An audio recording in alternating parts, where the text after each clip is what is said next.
James Carville downplays Biden's mental decline cover-up. He said everyone could see it.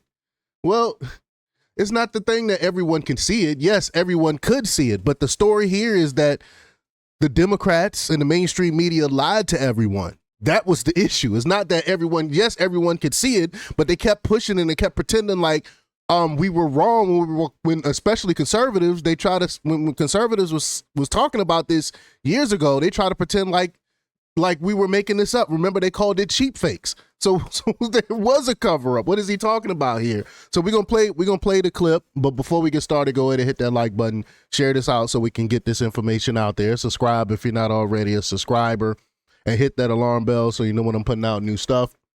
Also, check out my link tree in the description. It has a link to my Patreon, and that's where I talk about things that I can't talk about here. There's also a link to my Instagram and my X account, so follow me there as well. All right, let's get right to the clip here. Here we go. The veteran Democratic strategist and all-around rabble-rouser. James, more Democrats coming on now and saying, in light of the new disclosures in that book, that Joe Biden should not have run for a second term. What do you make of Biden now doing more TV?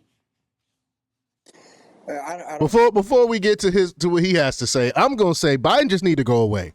He needs to just go away, spend the rest of his life spending time with his family, because we know he doesn't have that much longer. So instead of him going on The View and lying to continue to lie to people right to their face, like we don't see you, just go and spend time with your family, man. Why just go away? I don't know, and I mean, he's not going to, his presidency is over, and I guess if he wants to do TV, there's nothing anybody can do to stop him, and he's probably earned the right to do TV. But Howie, I think when I think of analogies here, I think of the third day at Gettysburg, when Shelby Foote famously said it would have taken more courage to not go than go, because no one would tell Robert E. Lee no. And I think a lot of people in the administration knew this was not a good idea, but it would take a lot of courage to walk in the Oval or walk in Chief of Staff's office and say, look, man, we can't do this. This is a big mistake. And, there are not a lot of James Longstreets in Washington right now. I can say that. Well, you took a lot of heat for calling for Biden to get out of the race early on. I'm sure that wasn't a pleasant experience. It wasn't pleasant, but for me, I wasn't working in the administration. I didn't have any contracts. They couldn't fire me from anything. I mean, I had a unique ability to speak out without great consequence. Of course, I was talking to people, and everyone knew this. By the way, the press knew this, that Jake's and Mr. Thompson's book is basically water is wet. Okay, the whole focus groups, 80% of the voters thought that Biden was too old. And when they read this, they say, well, gee, yeah, duh. And I think the book is good. Yeah, but again, yeah, but no one was saying this from the left. No one was saying this from the left. No one came out. It was like before the debate. I'm talking about before the debate. No one came out and was like, hey, Biden needs to step down. Biden is losing his mental acuity. Something is wrong here. No, instead of doing that, they were attacking people that was calling out the obvious. That's what pisses me off so much.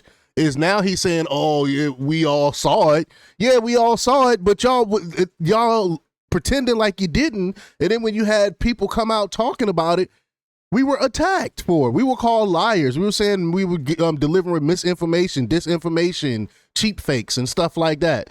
So you get no credit from finally coming out and stating the obvious. You get no credit for that. Good. I think it's important. But we know Mike and Anita and Ricchetti and Klain and the kind of players in this. The public just knew all along that he was too old. Well, Pete Buttigieg was running for president. Pete Buttigieg was running for president and says, "Oh, it's obvious now he shouldn't have run." Now that it's safe. Just saying, I knew it, but I just couldn't say anything at the time. Well, everyone now, in retrospect, knew it. But it's the old thing after 9/11. If you see something, say something, and everybody could see this. I mean, I wasn't even in the White House, and I could see it. And Don't tell you the bad news. And that's the thing, though. Then you got people like Clyburn, Congressman Clyburn, or is he a senator? Whatever. He just did a interview where he was basically saying that he believed that Trump that Biden could win. If Biden would have won, he would have made it through 2029. They're still lying to us. But then at the same breath, he was like, well, yeah, there might have been some indication that something was wrong with Biden, but we didn't cover it up. You know, we didn't know. Like they're still pushing that talking point. It's ridiculous, man. If you did, and Clyburn was like, I met him I saw him a few times, and I had conversations with him on the phone, and there was nothing wrong with him. Like, I couldn't tell anything was wrong. Well, that speaks to your that speaks to your character. That speaks to your awareness. If you couldn't tell that something was wrong with this man, how do you think you're going to be able to run a country? Why are you an official in government and you couldn't tell that this man was losing his mental capacity? Like, it's ridiculous, and they still coming out and caping for this, which is wrong, man. These crazy leftist politicians is ridiculous. If I'm a Republican, I'm going to be a little bit nervous because on God's clock, Trump's second term start and Biden's term start are not that different. And it's very different. Any cognitive decline or mispronouncing words or losing your place, it's going to take on heightened interest. And Trump's going to be 78 on, I think, June 14th. Trump is over in Saudi in the Middle East making deals, wheeling and dealing and stuff. He ain't missing a step. He got more energy than most people my age, you know. Like, and then don't even try to bring that up. Don't even try to compare the ages between Trump and Biden, because it's not even close. Trump is over there making peace deals and stuff like that, where people that used to work that was in the Biden administration is coming out and saying, man, I wish I could have made deals so fast like that when I was in Biden administration. So what are you talking about? Don't even try to compare the two. That's just you can't equate Biden's mental acuity with Trump's. You cannot do that. Got another 3 birthdays to go. And these things happen pretty rapidly. So I think this could bring a lot of attention to the issue. Has the party moved too far left? You've referred Absolutely to Kamala Harris as the 7th string quarterback in the Super Bowl. You were not a fan. Well, I think Harris's problem, she didn't move far enough left. I think she should have been more aggressively for minimum wage, should be more aggressively for raising taxes on incomes over $400,000, and to use that money to... Wow. See, they keep moving the goalposts. At first, it was just raising taxes on the millionaires and billionaires. Now it's raising taxes on anyone over $400,000. This is what the left is pushing. Wow. They help young people buy or rent a house. So I don't know that Paris, I mean, the left gets 15% of the party. They get 80% of the attention. They're lovely people who are just wrong. 2/3 of the Republican Party thinks that January 6th was a tourist visit. That's a criminal act. You 15% being naive. Here they go. Supporting naive policies is not near, in my mind, as egregious as 65% okay in criminal acts. I just don't, but we want to write the story that the entire party is moving left when only it's a few urban kind of people that are into this. Most Democrats. So where's the sane people then? The sane people, we don't hear anything from them. You don't hear them coming out condemning any of the thing that the far leftists are doing. You don't hear them coming out saying like it's disgraceful for us as a party to be behind criminal illegal aliens. You don't hear anyone coming out saying that we shouldn't be celebrating that Luigi guy that murdered someone, that assassinated a CEO. You don't. Where are the cooler heads? Where are the moderates within that party? You don't hear them speak at all. So I think the loony left have taken over the Democratic Party. That I know of don't remotely approve or into this at all. What's the impact, do you think? There was some debate earlier on this program about whether the average person cares of Trump insisting he'll keep that luxury jet provided by Qatar, which is a past funder or current funder of terrorism. before he gets to his answer, nobody cares about the stupid jet. This man is overseas making peace deals, trying to stop wars. We getting all these deals. He's gonna come back home with $1 trillion deal over there with one Middle East country. I can't remember which one. We got a mega deal with Saudi Arabia. Saudi Arabia respects us again. We got all these deals going on, and they're worrying about this stupid jet. Is a deflection. Nobody cares, and Trump is trolling. Trump don't care about that jet. He got his own private jet. He don't care about this jet that they gave him. He's probably gonna leave it and it's gonna go to his museum or whatever. Who cares? No one really cares about that. That's not the issue. It's a deflection because they don't want to talk about the great things that Trump is doing overseas right now.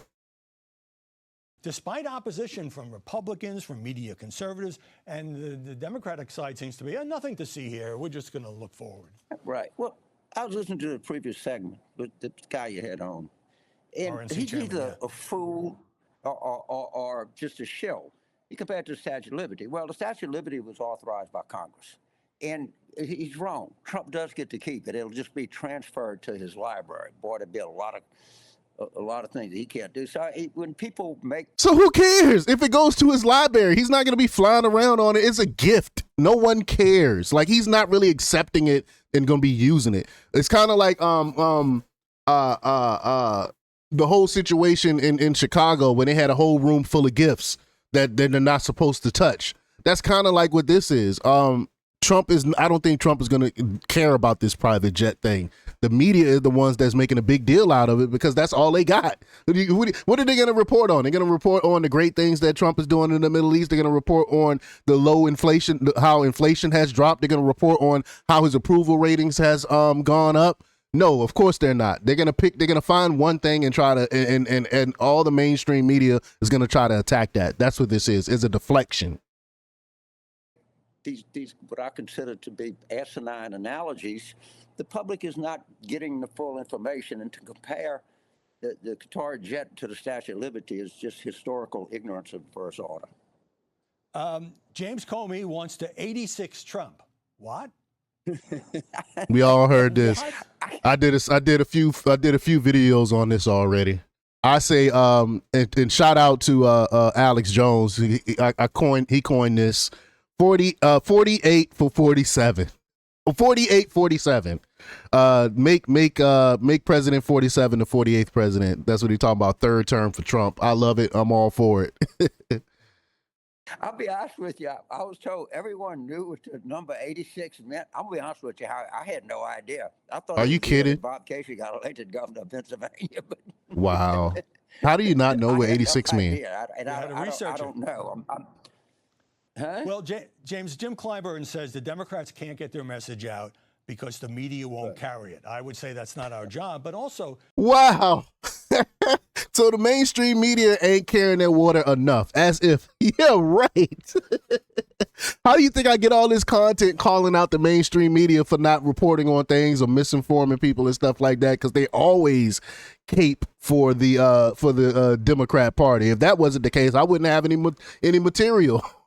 Are you for real? Wow.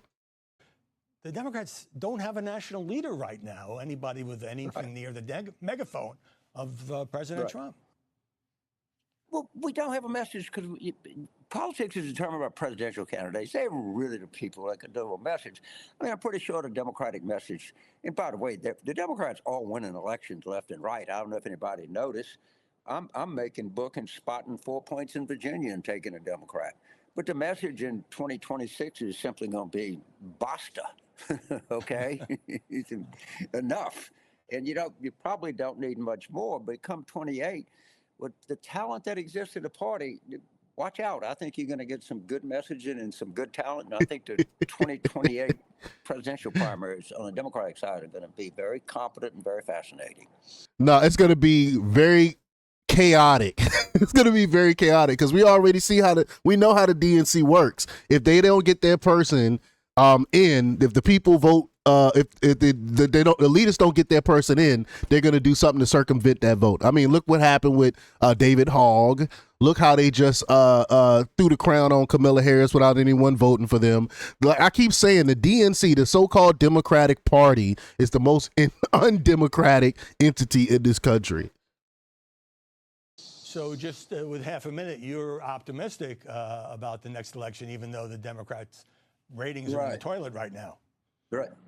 Well, because the reason it raises the toilet is I don't like the Democratic Party because I don't like my party when it loses.